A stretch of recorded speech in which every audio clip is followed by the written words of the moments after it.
Everybody, thanks very much for coming tonight. Tonight we have another formal discussion over. What was that noise? Tonight we are having a discussion between Ontangelo and Brainbug, or Brian as we like to call him, and we are going to be discussing the necessity of a creator. Everybody, thanks very much for coming tonight. Tonight we have another. Has somebody got the stream running in the background? I do, but it's muted. I just resolved it. I'm sorry, I muted it. Okay. Right. All audio issues aside. Thought we were doing well. Tonight we have Ontangelo and we have Brian. They're going to be discussing the necessity of a creator and whether a creator is necessity for everything we have around us. And I'm going to be as quiet as I can. Both people here should usually be respectful. I know Ontangelo gives as good as he gets, and Brian's a nice enough guy, so we should be all right here. Does anybody have a preference? Ontangelo, would you like to go first? Brian, would you like to go first? We should have discussed this off screen, but Brian was late as always on a Thursday, working to 11. It's just, Stupid job. They should just pay me. They should pay me to do this. They should pay me to talk to you and Angelo all the time. Ontangelo, would you like to have a I didn't prepare anything, as we agreed on that it wouldn't be necessary. Yeah. So I think we can straight ahead go to have a conversation. And I mean, well, if the question, if you want to read something from your CATS board, that's fine with me. If you want to read an excerpt from that on whatever the basis you're okay. Perfect. Right. I prefer to do that during our conversation. Maybe there is something coming up which I want to read something, and then I put it on the screen. Okay. All right. I didn't really have an opening statement per se. I just kind of threw, I guess it is kind of an opening statement. It's not really an argument though. But does it give us something to start with? Yeah, so go with that. I lay it out and then you respond to it. Okay. Perfect. All right. Throughout human history, God has been shown to be directly responsible for exactly zero observed phenomenon. Only natural causes have ever been demonstrated to be the underlying cause for the world as we experience it today.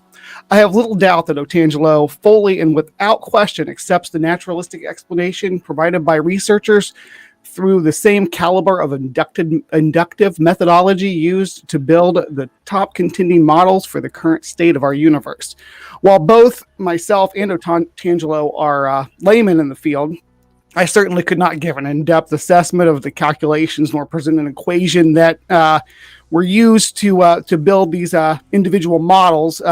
These are in the very capable hands of physicists, astrophysicists, mathematicians, and dozens of other experts working in tandem to build functioning and predictive models. I'm not one of these experts with my hands in the construction, but I am fortunate enough to call some of them friends. People of scientific integrity that Ontangelo would never dare to question had their model not disagreed with his favorite book. Unsurprisingly, missing from these models is that of an intelligent creator, a being by necessity vastly more complex than the universe it is credited for creating. A creator that is asserted to retain traits that cannot be demonstrated. I anticipate an appeal to causality, an argument that cannot be demonstrated to function outside of a temporal framework. The infamous first premise of the Kalam, or the hand that wound the clock, relies solely on the unfalsified assertions regarding the cosmos beyond the universe's current states. Causality, as it currently stands, is an incoherent proposition outside of Planck time. As such, the only reasonable answer to each and every inquiry of the cosmos beyond the current state is that we just don't know. All right. Ontangelo, have you anything to say? Okay. So answering to these, I wrote down here 4 points. No empirical evidence for God. I am not an expert. God is not complex, and causality is incoherent. Okay. So just real quick before you dig into it, I said we are not experts, so neither one of us are experts. I think you can agree to that, right? Yeah. Okay. Yeah, I'm no expert. I have no formal education in regards of any scientific fields. I'm a machine designer, so yeah. So, answering to the 4 points, Brian, first thing that you said is there is no empirical evidence for God. I think that this is a very common seen requirement of atheists, that we as theists demonstrate that God exists. They want a demonstrable evidence that God is actually existing. And I think we both agree that there is no empirical proof or evidence whatsoever that God exists. But there is no empirical proof either that the material world is all there is. And for that reason, I adopt two basic epistemological arguments. And the one is abductive reasoning to the best explanation. And the second is eliminative inductions. That means since there is a true dichotomy, either there is a God or there is no God, then one of the two propositions must be true. And if one is demonstrably false, then the other must be logically be true. So in regards of an expert, no, I'm no expert either, but I think this is something which I am seeing frequently being asked in a debate. Oh, what is your expertise? What credentials do you have? And I think that today, and I see that more even acknowledged by scientists than by laymen, we have fantastic access to information through the internet. And so we can educate ourselves. And sometimes we as laymen, we can, if we have time, educate ourselves even better than people that have a degree or some kind of university education. So I think that this is not a parameter to say someone is knowledgeable or not because someone has a degree. Okay, so in regards of God is not complex, I disagree, because God is not a physical entity, God is a spiritual entity. And since he has no physical parts, he is actually a simple entity. And that doesn't mean that he can have complex thoughts and that he cannot instantiate complex things. And the last point, causality is incoherent. Well, I think that that's not true. We have never seen the law of cause and effect being broken, and everything that begins to exist has been demonstrated to have a cause. And I mean, if you think that it is an incoherent concept, then well, be my guest and show me something that started to exist from absolutely nothing, and then you can actually make that claim. Okay. I'll start with causality, since that was the most recent thing that you said there. Okay. So I didn't say causality is incoherent. Maybe he said like my intro kind of cut off there a little bit, so I don't know if you missed it, but I said causality is incoherent outside of a temporal framework. Would you agree that we've never seen cause and effect function outside of time? Yes, I have an answer to that. Of course, the question is, if there was no time, how could God have instantiated the physical universe? Not just God, any kind of cause. I will not even any kind of cause and effect at all. But, go ahead. Yeah, I mean, I won't even quote to respond to that. But the basic answer to that is that cause and effect can happen actually simultaneously. So there is no requirement of time. Could you demonstrate that, please? Cause and effect. No, but I can. No, but I can. So we're just asserting that. Okay. I can quote actually from where I have that. Okay. So this is from William Lane Craig. He says God must be causally but not temporally prior to the Big Bang. With the creation of the universe, time began, and God entered into time at the moment of creation in virtue of his real relations with the created order. It follows that God must therefore be timeless without the universe and temporal with the universe. I mean, as long as this doesn't cause some kind of logical problem, then I see no problem with that. Well, I mean, it does cause it. Well, at least for me, it causes a logical problem. And maybe you could, because you have actions, you have causes and effects happening outside of time. That just sounds incoherent to me. And William Lane Craig's incoherent about it as well. I disagree with him about that concept as well. Well, Most physicists. I can give you an example, and I thought about that. How can somebody have sequential thoughts in a timeless realm? But I think, for example, if you go to sleep and you dream, then you wake up in the morning, and someone asks you how much time has passed in the interval since you went to sleep and when you woke up in the morning. And probably you will not be able to answer because we do not have a sense of time as when we are up during the day. So what does that mean? It means that I can have actually dreams in a sequential order, but without experiencing time. Now, let's suppose that you have a nightmare. And that has happened many times to me, that I was dreaming a nightmare and then I wanted to flee from that situation. And what happened? I made some kind of effort and I woke up. So I actually caused, during my dream, a physical event. I woke up. Okay. So I'll agree. Dreams are metaphysical. That's what we're taking away from that. But they exist temporally. Is that kind of what we're getting at? That our dreams are metaphysical. They don't adhere to our time frame, but they do have a temporal framework that they're working within. Is that what I'm understanding? I'll say like this.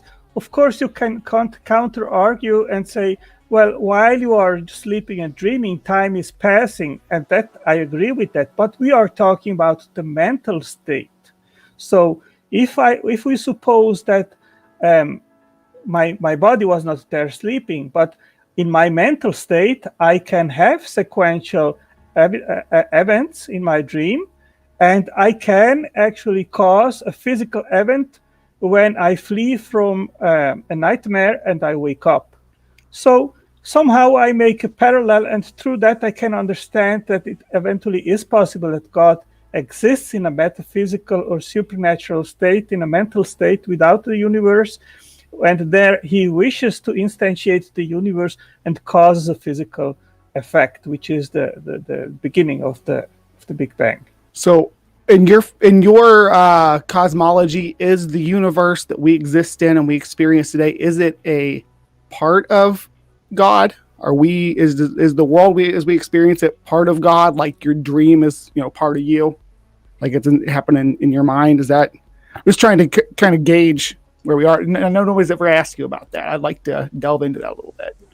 No, I think that God, he is separate to the physical universe, to his creation, but he is above, but at the same time he transcends the physical universe in the sense that he can be at everywhere at the same time. He knows everything. He is omniscient. Okay, let me try to rephrase my question, because your answer and your answer is fine for the question that it maybe sound like I was asking. But okay, so is our universe happening like in God's head, like, or is it like I'm like this computer is to me, that it's outside of me, but I'm controlling it? No, I think it's outside of God's head, and he is just knowing what happens inside of the universe. It is the universe is separate to God's mind. Okay. So our universe, something he created separate from himself, and he's in the cosmos. Where is God if he's outside the universe? Where? I think he is in a higher dimension, which is not accessible to us, and at the same time he transcends the universe. Okay, so in the sense that he is he knows everything that happens inside of the universe. Okay. He's everywhere, basically. With his mind, he's everywhere. He knows everything. But, and you made some statements about when you were going through your list, you said that God is a spiritual being. Yes. What is a spiritual being? I think that the mind is separate from the physical body. I am not a monist. I I am a you're a dualist. dualist, and I understand that. So, it's a spiritual being. So the being exists outside of without a mind. I don't know. Is that demonstrable? Can we? Is there a situation where we would have something in our world that we could compare that to the concept of a God existing outside? So I've heard people make the assertion that it's like we existed like the characters in a computer don't question the existence of the programmer, but the programmer, we know the programmer is a physical person, right? So you're saying this programmer is not a physical person. I want to know why and what we're basing that on. Well, I would say that we have many testimonies of people which have had NDE experience where they have left their physical body and they saw their body from up, and they even changed the rooms where the body was laying while they were physically dead. And they went to other rooms, and when they went back to the physical body, then they described precisely objects which they saw distant from their physical body. And there are some scientific investigators in regards of these NDEs, and there are books out there, and there are many science papers as well in regards of these issues. Yeah. So, I'm on the perspective. We get callers talking about out of body experiences all the time, and so I could grant, and I don't, but I could grant that humans have souls. I don't, but I could, and that still would not explain anything to me about the God, about the Creator. So you're basing your inference that God has no physical body just on the fact that humans have out-of-body experiences or report out-of-body experiences, or is there more? Is there something more? That demonstrates that it is possible. That's the point. If God today is in sorry, go ahead. If God is in heaven today and actually has a supernatural body or not, that is another issue. But I think the key point here is that these experiments demonstrate that it is possible for the mind to leave the physical body and actually to exist without the physical body. That is the key point. Again, granting that they're human souls and they're attached to the person, do we actually have evidence that they can exist beyond that? Because every case of an out-of-body experience that I'm familiar with, the person wakes up and goes back into their body, so to speak. So we don't know that granting the premise that there is a soul and that their soul is leaving the body, that still doesn't demonstrate that if that body dies, that soul is still allowed to roam. I mean, unless you want to get into ghost stories, which I don't think that's what we came here to talk about. But of course. I mean, if you grant that it is possible actually the soul to exist without the physical body, then there is no logical problem to believe that our life doesn't end with the physical ending, that our soul actually continues to exist. It's a bit,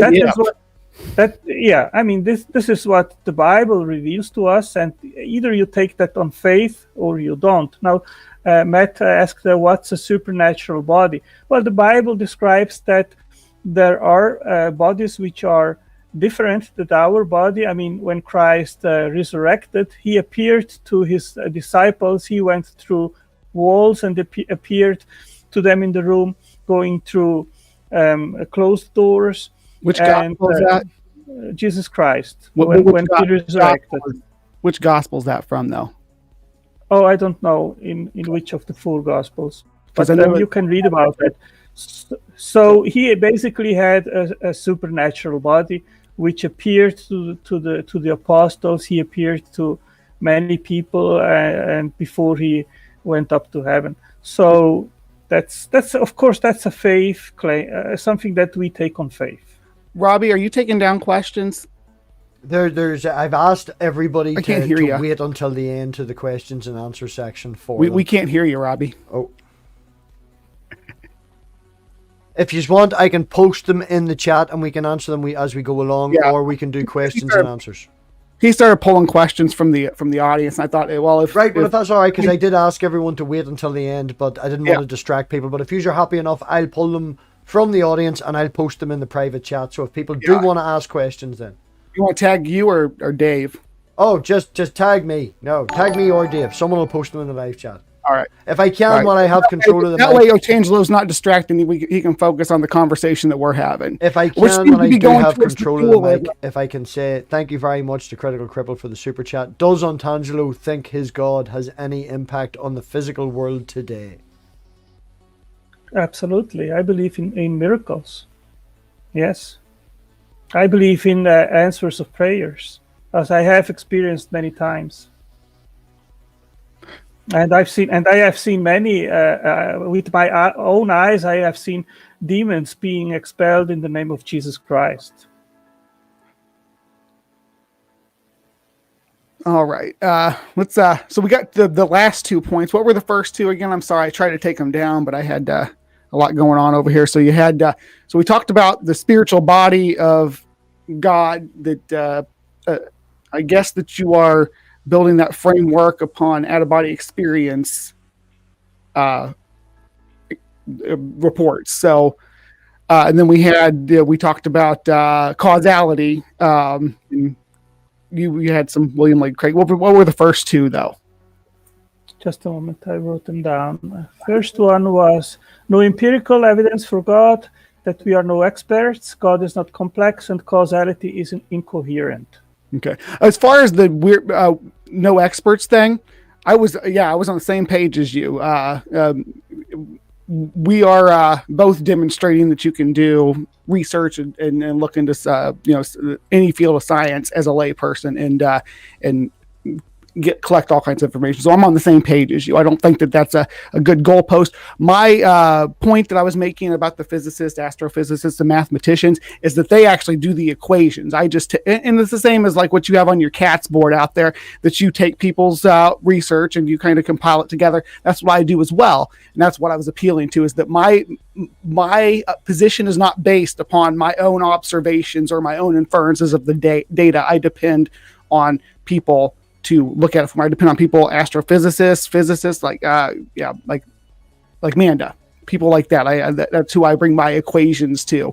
So I was not in any way trying to disparage you as, you don't have any expertise to be talking about this. No, I know. I know that you didn't make that kind of accusation, let's say, or kind of point, so I understood that. Okay. All right. And the first one was, I'm sorry, I keep making you repeat on what was the first one? Yeah, maybe I can answer to that. I think the evidence and what science has unraveled to us, that is the same, and we have the same access. That's what the world is. I think what differentiates us is what do we make out of the information? How do we, what inference do we make based on what we observe in the natural world? And that's I think that's the philosophical circle around science, where materialists or physicists or people that believe that the existence is without a creator, they believe that everything that we see around us is possible to exist or to have come to be without intelligence, while we as intelligent design proponents and creationists and believers, we think that an intelligence, an ordering principle at the beginning of everything was required to instantiate the physical universe. Okay, so I know that you're familiar with so you like you were talking about abductive reasoning a moment ago, but you're familiar with inductive reasoning, right? Mm-hmm. Yes. You understand that our models are built on inductive reasoning for again, with the physical world, for a material explanation or physical explanation for the observable universe. That is all we've ever observed as an answer to these types of inquiries. So to basically it's that we are taking the information that we've received and building. It's the same thing that like in ecology that we build schematics for population density and stuff on. We build these models based on what we observe in multiple fields and put it together.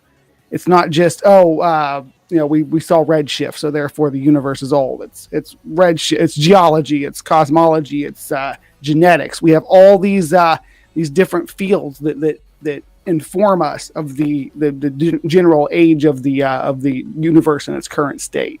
And you disagree with that in all those fields. Well, I think we have to make an important distinction here, Brian. First of all, operational science tries to investigate what actually is.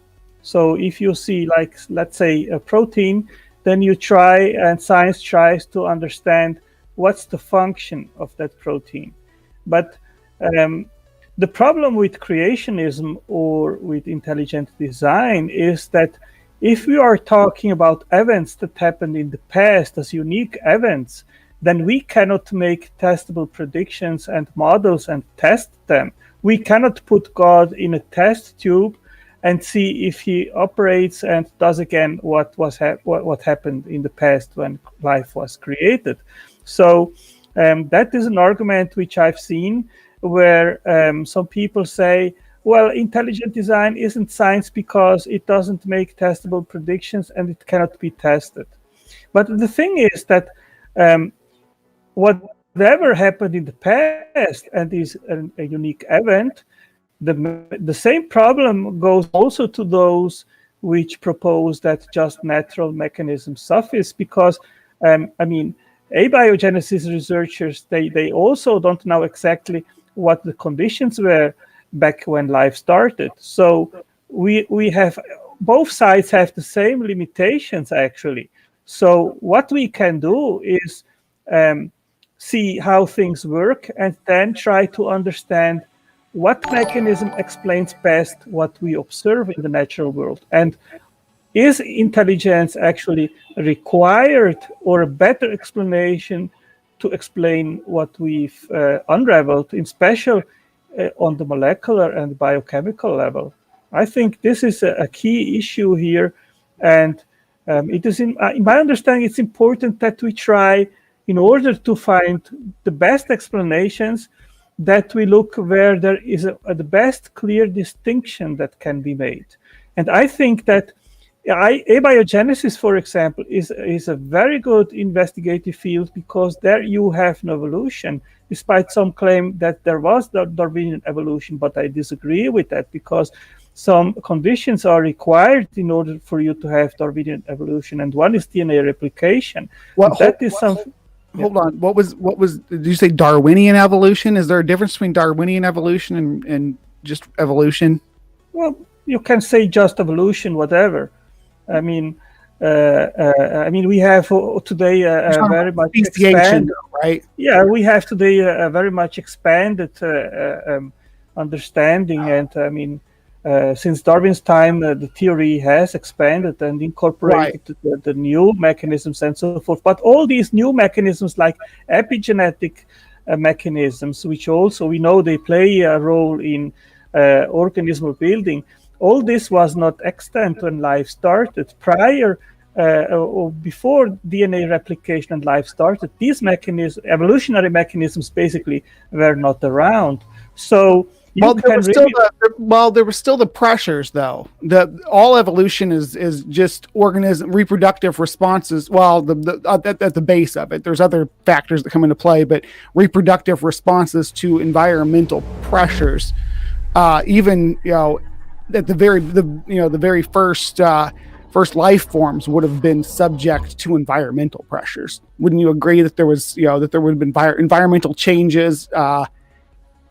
Even unexpected ones that just to say that the earliest life forms, I imagine as we learn more about them, we're going to see a lot of dead ends because getting to where we are now. We see a lot of dead ends already, and the further back they go, the more dead ends we see. So we do see that natural selection, as far back as we can look in the fossil record, has always been a factor. Well, the thing is, you said replication, but I mean, prior to DNA replication, there was no replication. That is something that had also to emerge, and you know how complex that DNA replication is and how many proteins are involved, and that was not there. Of course, you can say that in the RNA world there was replication, but this is something which has not been substantiated. This is something which has been claimed in the 80s, but we know that it is empirically, it has not been demonstrated that RNA can self-replicate. It has on clay. And I know you know that. I've seen you talk to multiple people around it. We're not going to get into that, though. Okay. We could have, but that would have been a fun topic, too. We also talked about, just for everybody out there, we also talked about doing dinosaurs and man, which I thought sounded way funner than this, but Otangelo wanted to talk about the necessity of a creator, so here we are. Let us know if you'd like to see that discussion, though, because I would like to have it. I like talking about dinosaurs. So back to the creation of the universe, because when we discussed this, what actually triggered this and made me reach out to MathPig to host this was that you said that you would show me or tell me the mechanism by which God created the universe. I want to know what that mechanism is. Yeah, you asked me that sometimes back in the chat, and I responded to that, and I say, well, we don't know how the interface mind-body actually functions. We know it does function because, I mean, I can think about moving my arm, and then I can give the command to my arm and the muscles and the nerves and everything, and then my arm is moving. So we see that actually happening. We have empirical experience that minds and thoughts can instantiate a physical response and action. So that basically tells me that there is nothing that hinders me or hinders God actually to instantiate a physical action through his mind. Now, how that actually happens, that is a question which we do not have an answer to that, but I don't see why I should have actually an answer to that question, Brian, in order to say that it can happen, because we know by our own experience that interaction mind-body actually occurs. Cool. It happens. I like this. I like where we're going. Now, my wife, she has cerebral palsy. So part of her physical therapy is that she goes into this doctor and he takes these rods and sticks them into her legs, like into her skin, right? And it measures the electric, because cerebral palsy is a nerve issue. So sometimes her brain sends signals to her body, like you were talking about, and her body doesn't respond. Not only can we can measure that, we can control that. So if we're going to make the comparison that God is working and creating things in a similar way, how do we measure it? Well, as I said, I mean, I take it by faith that it is possible and that we cannot measure it actually. So I know that it is possible, but I mean, it's the same as to ask, you give an answer and then you make another question in regards of that answer. And when I give that answer, then you can make another one, and that gives you an infinite regress, and you will never end. So I think I do not have an explanation of the explanation in order for an explanation to be the best explanation. I'm so disappointed in that explanation, Otangelo. You have no idea. I kind of anticipated it, though. But we didn't go down the Kalam, which is good. I was kind of prepared for that. But that's good. I don't want to deal with the Kalam if I don't have to. I know you did reference William Lane Craig, but I know we got a lot of questions here. Do you want to go ahead and start on the questions, Robbie? They have been posting like crazy. Unless there's, I know I've been kind of grilling you about this. Unless you had questions for me. No, we have questions. We have questions for days. Oh, I was going to let Otangelo, because I've been, this whole time I've been like, oh, what about this? What about that? Asking him all these questions. He hasn't asked me anything. Otangelo, yeah, if you want to do that. Well, a question which I very frequently make to atheists, and to which I've never actually received an answer which I would say is consistent, is how can we exist without a creator? How can we exist without a creator? We are biological organisms. Everything that, and I know this is going to sound disappointing to you, everything that you are and everything about you, everything that goes on in your head, all the stuff that you've stored up and learned throughout your life is all right there in your body, and it's going to die when you die. There's no spirit or anything. It's all brain chemistry responding to different social cues in your environment. You are an animal, and you are responding to the same stimulation that all the other animal kingdom responds to.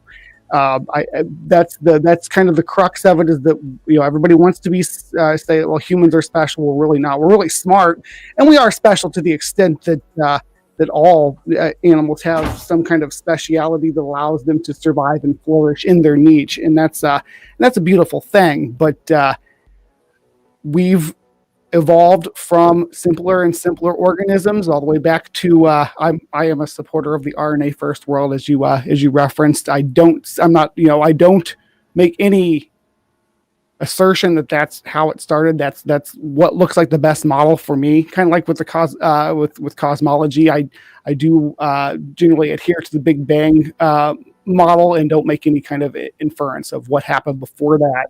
But hopefully that answers your question to some degree. Well, I was not necessarily asking about us as humans, but I was more questioning in regards of existence in a more general way, like asking why is there something rather than nothing? Oh, I think that the existence as we experience it is just kind of a brute fact. I don't really have an answer for that. There's no why, it just is. Okay. Okay. Question that I have next. That's basically a what? We've lost your audio there, Antangelo. I'm here. Can you hear me? Yeah, go on ahead. I can hear you. Oh, okay. Yeah, I mean, so that's basically not an answer, because a brute fact requires an answer as well. And I mean, if I am asking, how can we? I mean, this entails many questions, and of course, in just an hour or two in a chat like ours, all these issues cannot be adequately addressed. I agree with you on that, but I mean, my question entails to find answers to all relevant fields in regards of origins, and I can list them quickly. It would be in regards of the origin of the universe, the laws of physics, the fine-tuning, the origin of stars, the origin of the planet Earth, which is finely tuned, the origin of life, biodiversity, why there is consciousness and moral values, why we have moral values. We don't have answers to.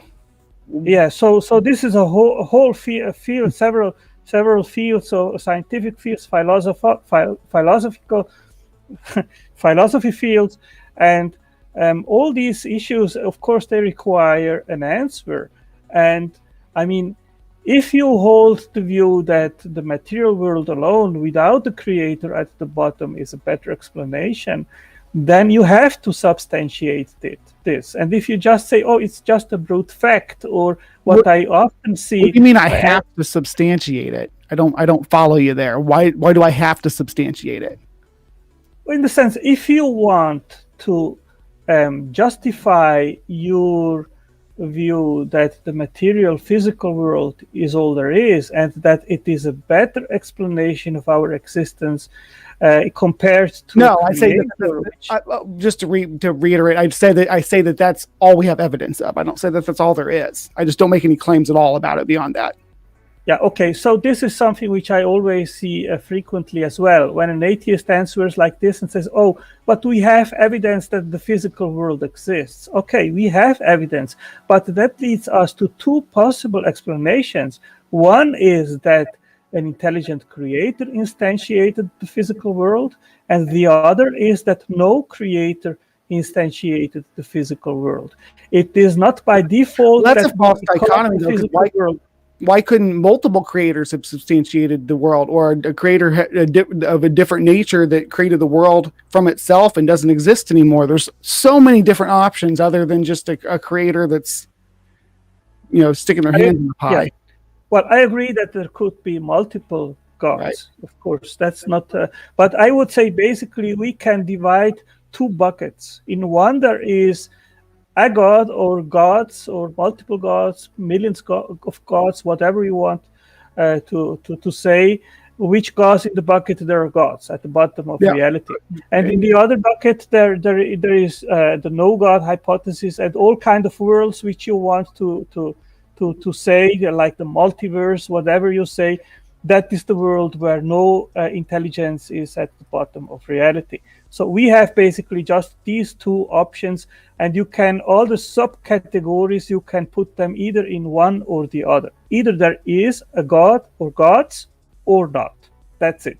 So if you hold to the view that a god or gods are not required to explain our existence, then if you want to actually say this is a rational view, then you have to substantiate it, and you have to say why you think that no God is sufficient to explain our existence. And that's why what I said previously, I've never seen actually an atheist give good answers, a rational answer or compelling answers to that question. This is it's an odd question, because why it implies that there's a reason. The world as we know it, the world as we experience it as humans is just exactly that. It's our description of what we experience around us. So the why the world exists maybe not, is subjective. Let me interrupt you. Maybe not why, but how. How? Okay, well, in how, that's the route that we just kind of ran down. From of course we get the Big Bang model. If I can just say, another 5-10 minutes of discussion. We have got such a list of questions. We are going to be here all night, so another 5-10 minutes of questions. And I'm doing an after party, and you can come, both of you guys. So if we want to continue this conversation there, we can go ahead and start taking questions. Yeah, I was going to say that after party on Brian's channel. The link is in the description. If anybody of the mods is decent enough, they can throw it in the private or in the live chat there for everyone else who's too lazy to look in the description. But yeah, you boys keep talking, and I'll shout back again in a wee while, and we'll get questions and answers going. So if anyone wants questions answered, please do put them in the live chat now. Tag Dave, tag Manda, tag myself, and we will get to that question as soon as we can. Okay, so where were we? We were talking about I don't remember where we were. How can you explain our existence without a creator or intelligence at the bottom of reality? Which part of our existence? Because I would on all of them, there's naturalistic processes which we're looking at, from the Big Bang to abiogenesis.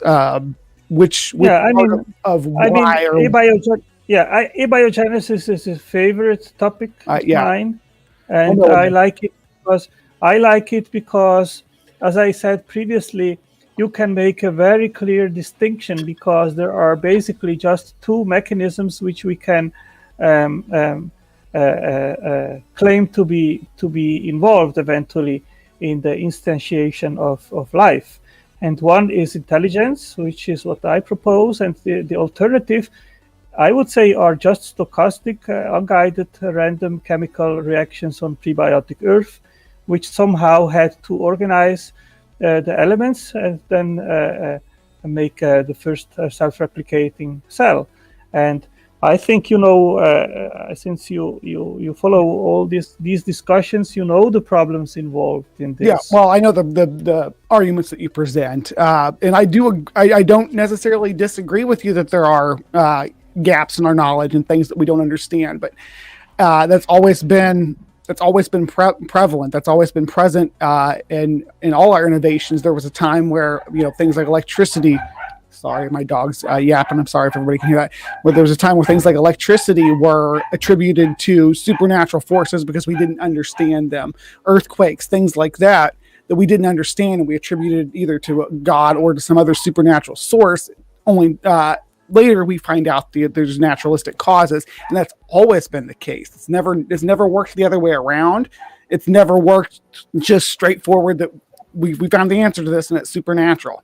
So and again, that's kind of a black swan fallacy to say that since we've never seen it and we can't do abiogenesis in a lab, that it means that it's impossible, because there was a time where we couldn't do electricity in a lab.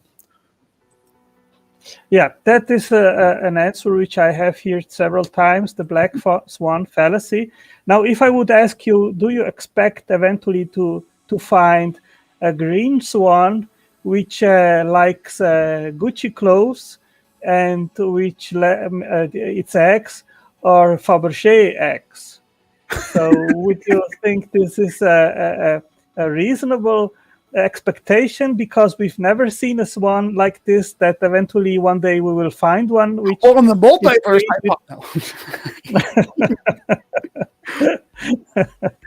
yeah, but I think you get where I'm going.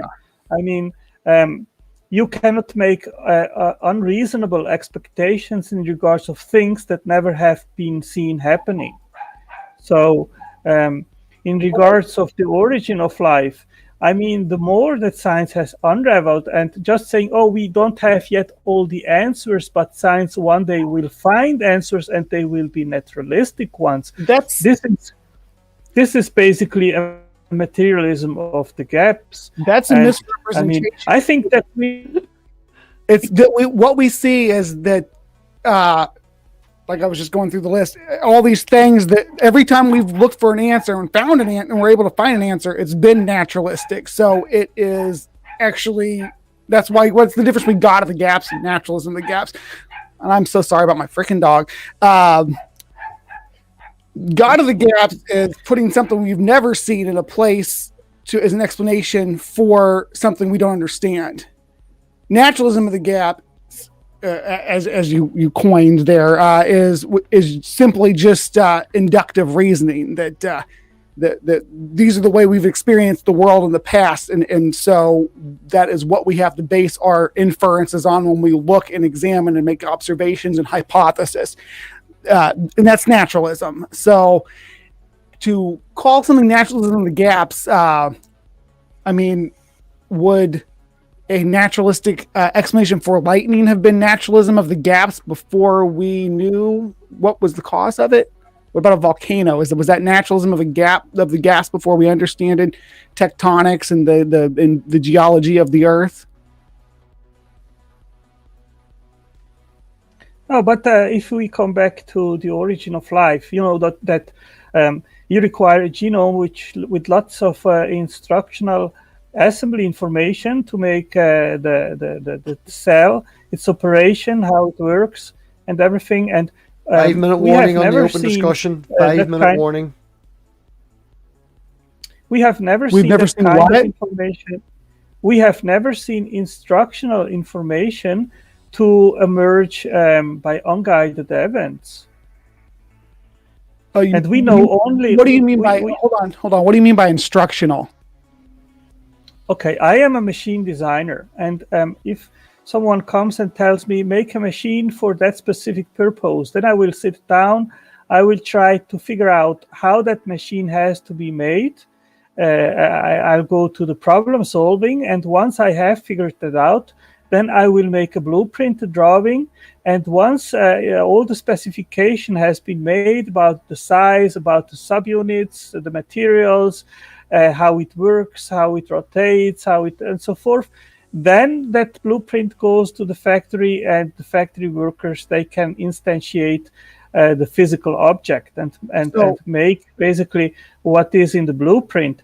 And that is an analogy to If I what can we just see say, in if I the can just cell. say, this is an entire conversation that is exploding rather than the questions. This is definitely something that should be noted down for the after party. Okay, can I just do one response? Yeah, and then respond we'll very quickly if you so can, Brian. But this will just explode into another conversation. When- Best for the after party. Okay, so when you blueprint your machines, I assuming that they're making this comparison with. So are you informing the materials of how they're supposed to interact? Are you telling the steel it has to hold up and be rigid? You say that we're gonna prescribe these traits to this material and then build a machine out of it, or are you using materials in a way, as they exist, in a way to create a structure that functions? Sorry, I didn't understand your question. Okay, so are you using? Are you prescribing the materials, telling every material what it does, and building the machine and having the machine built that way? Yeah, you're required that you using need machines, that. or are you using machines that already have properties, and to use those properties in order to make the machine function? Well, it depends. Sometimes you make a project of a machine which requires other machines to make that machine. Like I give you an example. Let's suppose you make a 3D printer, and that 3D printer has 50 subunits which have to be worked together, which you have to assemble together. So maybe that subunit also requires a machine in order to be made in a serial production. So you have not only to describe the subunit of that 3D printer, but you have also to eventually describe the machines which then can make that subunit in another factory. So it adds to complexity. Do you see how that implies an infinite regress for your God hypothesis, just based on what you just said there? Well, no, actually it is, if we see, for example, in the cell, it is like a circle where you have actually to instantiate everything from the beginning, and when everything is there, it can kickstart and life starts. And that is not the problem for someone that has foresight and can instantiate everything which is required to make a fully autonomous and robot-like factory.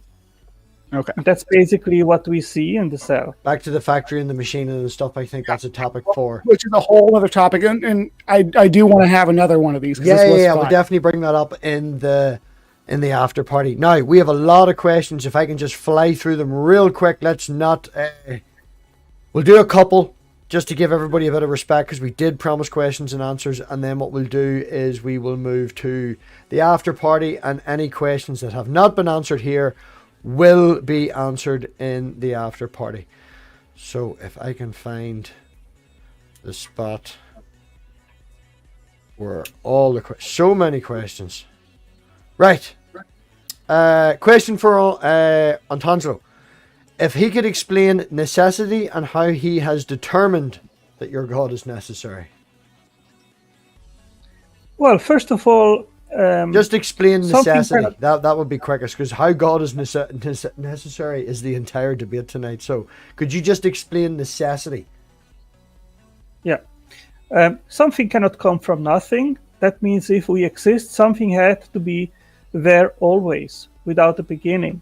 Since it wasn't the universe, and science points to the fact that the universe had a beginning, then that eternal existence had to be something beyond the physical universe. And I believe that that thing is an eternal, necessary creator which instantiated the universe.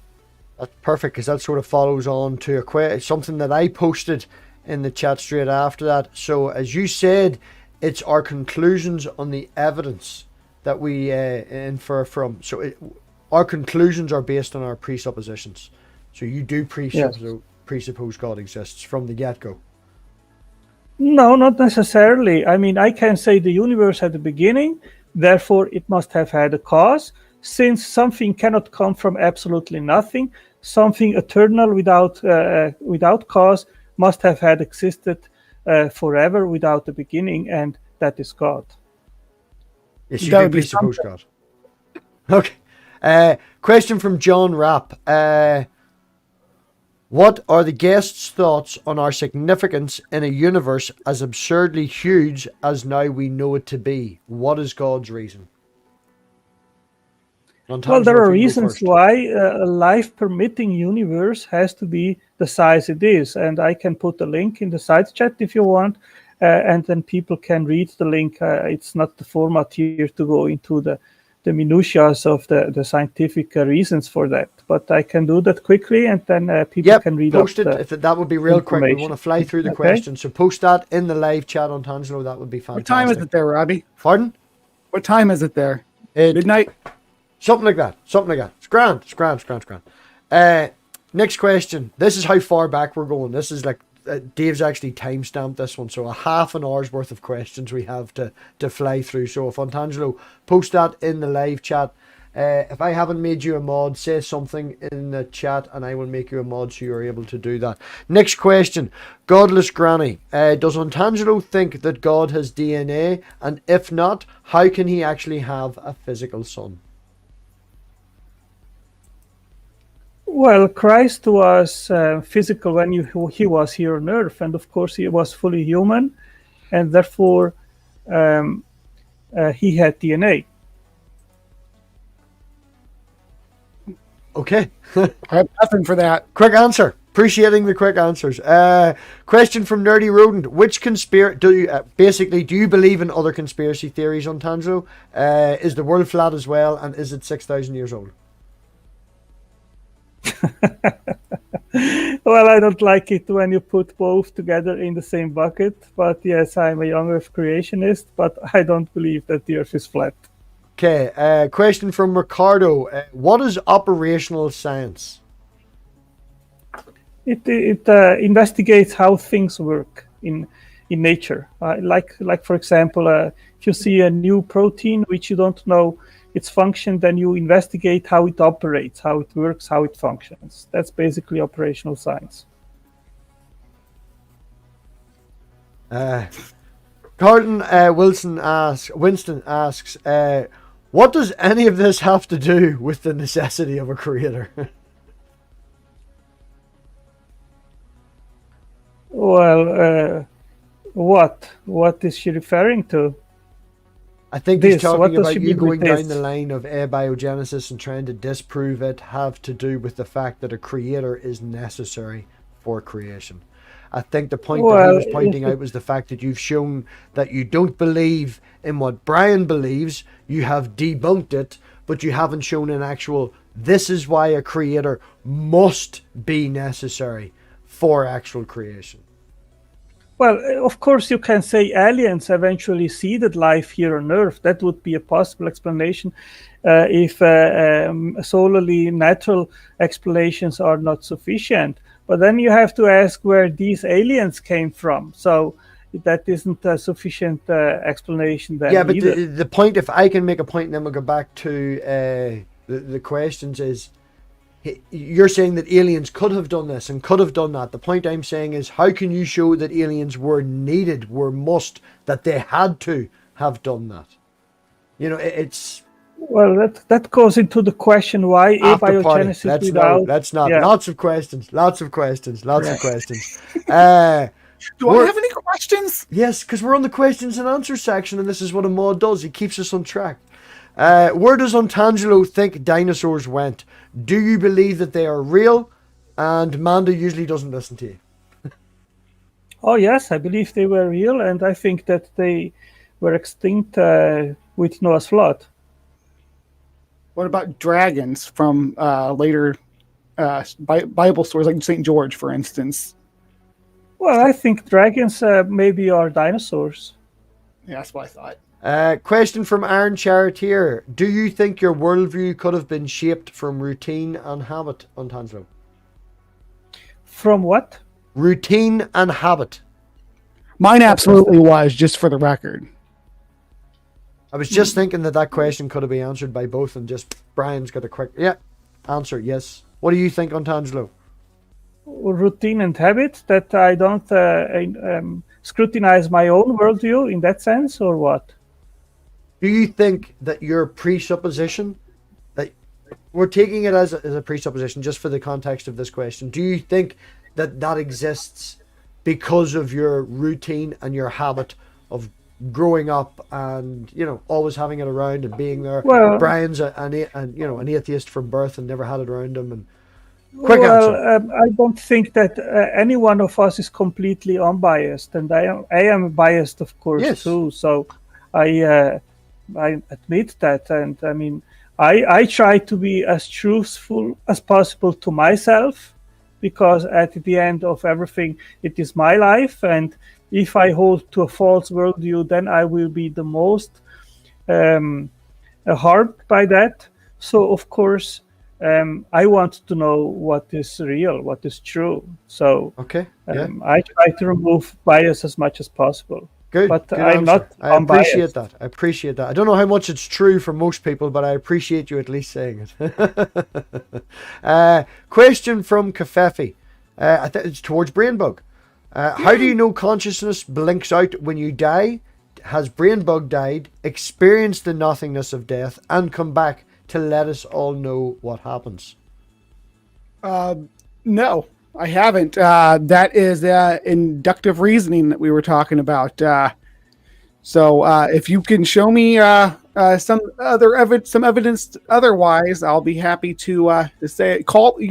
Cafe, to call the perspective to talk to me if you want to talk to me about the afterlife. I'm on there every other Tuesday. So yeah, I do want to have that conversation with you. It'd be fun, and we can talk about some of the other stuff you'd like to talk about too. Now that Ethan's been inducted into that, so we can delve into it. So call. Question from Ox, who has been a member of the channel for a month now. Thanks everybody who does donate to the channel, super chats, members, Patreon, everything. It all does go towards really, really helping out the channel, and everything gets bigger and better. We've now got a stream deck and stuff like that there, which I fucked up earlier. I'm learning, but it all goes towards helping the setup get better, the production get better, and give us reach to try and host and do things like this and make it look the way it does and stuff like that there. So question from Ox for Antangelo, surprisingly.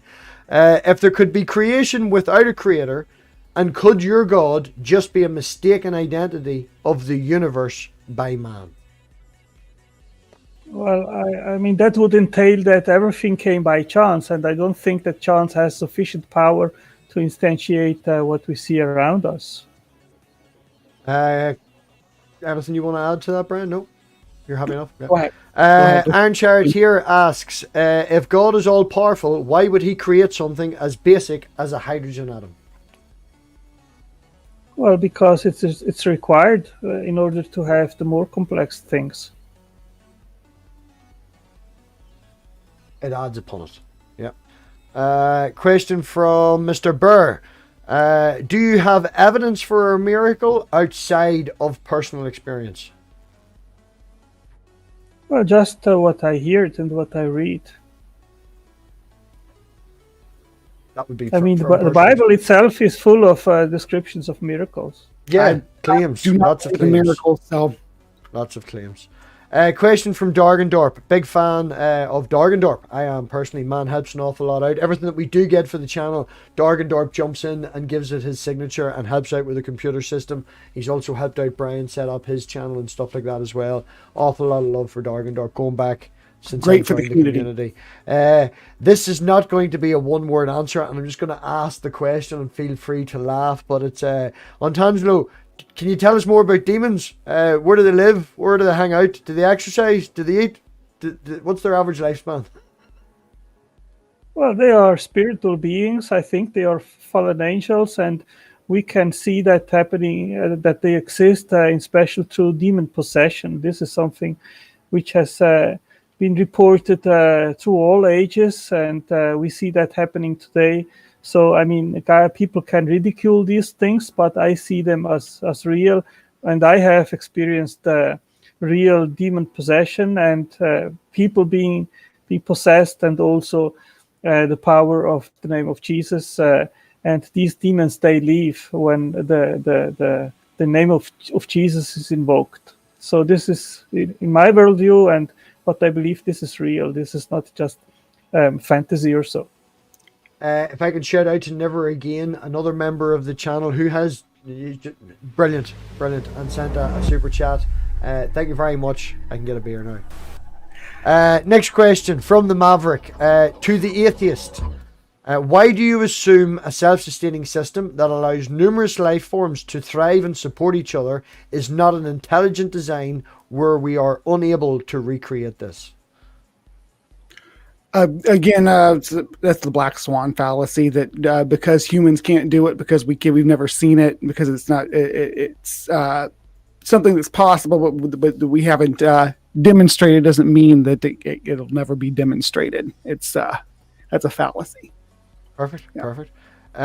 Next question from Best Name. Regarding the question on the existence of gods, is it either gods or no gods? You're claiming God/gods on Tangelo.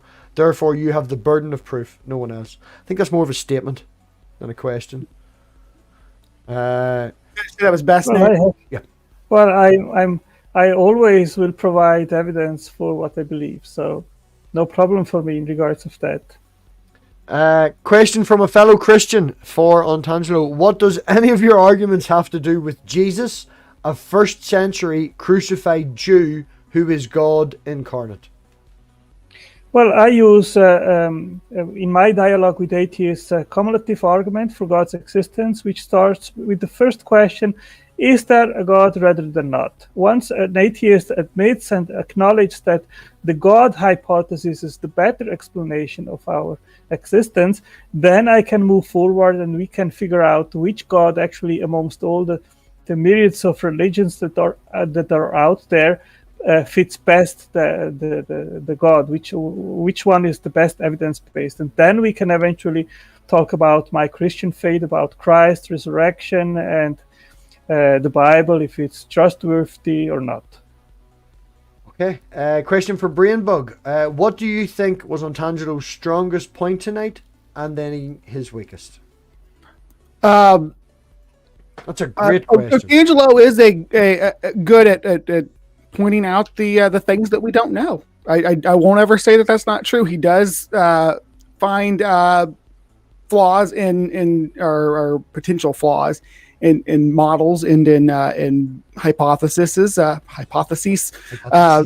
he is good at that. He's a good. You can put your paper through Otangelo, and he'll tell you if he finds anything.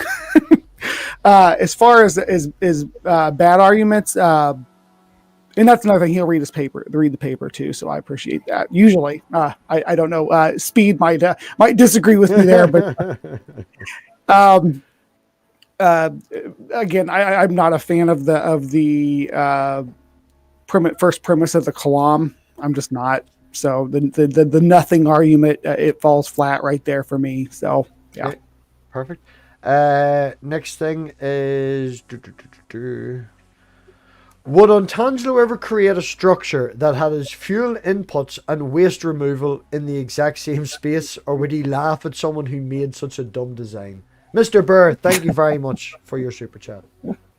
Do you want an answer to that? Yes. Well, I think everything that God designs is good design, despite people argue it's not. So, yeah. Straight to the point. Appreciate it. Next thing, from Spartan Theology again. Can I change his question on Tangelo? Does Jesus still have a body? And if so, where is it? Yes, I think that he has a supernatural body in the spiritual realm in a higher dimension, which we do not have access to right now. Digital Hammurabi wants to know, thank you very much, Josh, for dropping by. I know you were streaming earlier. What are your credentials to discuss these topics, I assume? To me, is that to me or to Brainbug? No, that's to you. That's to you. Oh, no, I'm a machine designer, but as I said right in the beginning, I have no academic credentials, so I'm a layman, basically. Man, if I said that in the body of my yeah. If either of you had credentials, you wouldn't be debating on my channel. You'd be on an actual TV show or something. This is... Yeah. Question from Ox. Brainbug, did spiders come to Earth on a meteor? No, and neither did cephalopods. Really. And yeah, we're done. We've got to the end of the questions. We did it in 71 minutes. We got the whole thing done. I think we did quite well. I did quite well. I think that was a very good discussion. Have any of you anything that you would like to add or say, or yeah, we could probably take maybe another... The next 3 questions to get in will get answered as long as they're quick, short, and to the point. And after that, we will then move on to the after party. Brian, have you anything you would like to say on Tangelo? Have you anything you would like to say after? Well, I appreciate you hosting this Math Pig. This is a discussion that's been a long time coming. Tangelo's been every time we start getting into it in a live chat, he's like, "Let's do a conversation," and we finally put it on the calendar. So I'm glad we were able to sit down and do this. I've never been in a formal debate. Well, I shouldn't say never been in a formal debate. I debated in high school, but that's a million years ago for me. So anyway, so I appreciate you coming in. I'm going to be on Tart next week. I don't know if we settled on a day. It's going to be Tuesday or Wednesday, but I'll get you more details. And I'm doing the Zeitgeist thing with your friendly neighborhood atheist. So we're gonna do the movie review like we did with the Matt Powell movie. So that should be fun. So subscribe to the Hive. We have this stuff. We have lots of science stuff. We have bug stuff. If you like bugs, if you hate bugs and you just want to learn about them, to learn how to destroy them like Dave does, subscribe to the Hive. Subscribe to the Brainbug YouTube channel. Go ahead, Angela.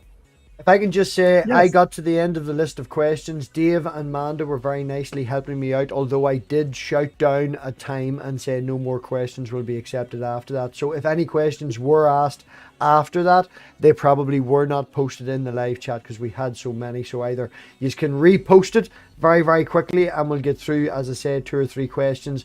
Anything after that, everybody needs to go over to the after party.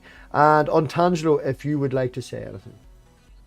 Yes, I thank you too, Matt Pick, for hosting this conversation or debate. It has been fun. I have 2 channels on YouTube. One is Intelligent Design Academy. The second one is The God Talk. Have a look. I have also a virtual library. Maybe you can put the link in the description afterwards. On Tangelo, I have now added you to the bot. If you go apostrophe and your name, it will automatically post your link to your channel. Right, scrolling back up here, we have a question. Question from Titan. Aha, yeah, I'm not going to say your next bit. How does Ontangelo coherently explain his belief in the truth of the Shroud of Turin? That's not a one-sentence answer.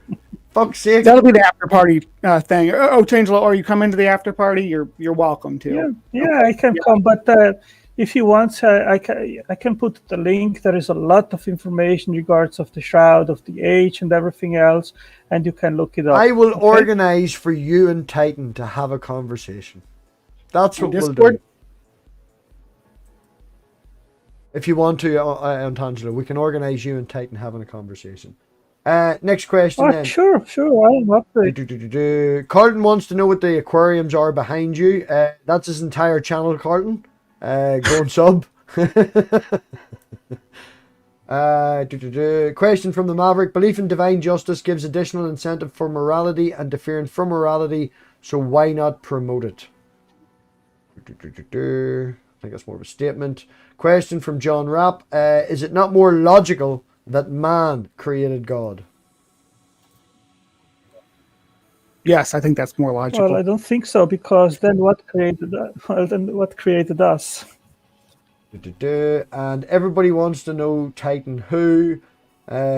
Titan, big planet up in the sky. So, other than that, if... Titan's a moon. Pardon? Titan's a moon. Yeah, but the other bit that it's at the end that I won't say if I say conjunction is a... Yeah. Do you all say it that way? We say Uranus. You can say whatever you want, but I refuse to live stream say that man's full name. Will not say it. Other than that, if I can do a shout out again for everybody that has contributed to the channel, everybody that's came here tonight, really, really big help. Tomorrow, yeah, fuck off. No, I'm not. Tomorrow we are live streaming the landing of the Mars rover. That will be at 7:30 my time. That will be at 2:30 Eastern Standard Time. We have a wee bit of fancy production. Brian got a wee in luck tonight. It should be fun. Yeah. It should be fun. The idea is the actual landing goes from 7:15 my time to 9:30. We will be streaming for all of it, but while the boring stuff is happening, we are going to go through why the lander is going there, what's the information. We will be going through the NASA website itself and getting all the information on and sharing it with everybody on the actual rover that's landing. So that's tomorrow. Brian, have you anything else going on? I'll be doing something Saturday, I'm sure. So I moved in Wuhan. I moved my time slot up just so I could try to participate in one of your trivia games Saturday. So we'll see about that too. But question slipped in from John. Brian, are you worried at all that you may suffer any long-term brain damage from this interaction? I've been interacting with Otangelo for almost a year now, and I haven't had any results yet. So I think we're good. I think we'll be all right. Otangelo, have you anything you would like to share or shout about? No, I think it's just the channel in general. Okay. Yep. Perfect. So other than that, right, yes, everybody, link for the description, or link is in the description for the after party. It will be on Brian's channel. Give us at least 10-15 minutes. When you get there, it'll probably say that we're 45 minutes late, but it doesn't matter. Just ignore it. Well, I already got the loading screen up over there, so people know we're still doing it. It's perfect. See, brilliant. Right. So, everybody, we will see you over on Brian's channel. And other than that, everybody, again, thank you very much for coming. We shall all see you over on Brian's. And if I can get my deck board to work, we will mute everybody and we will run the outro. Bye.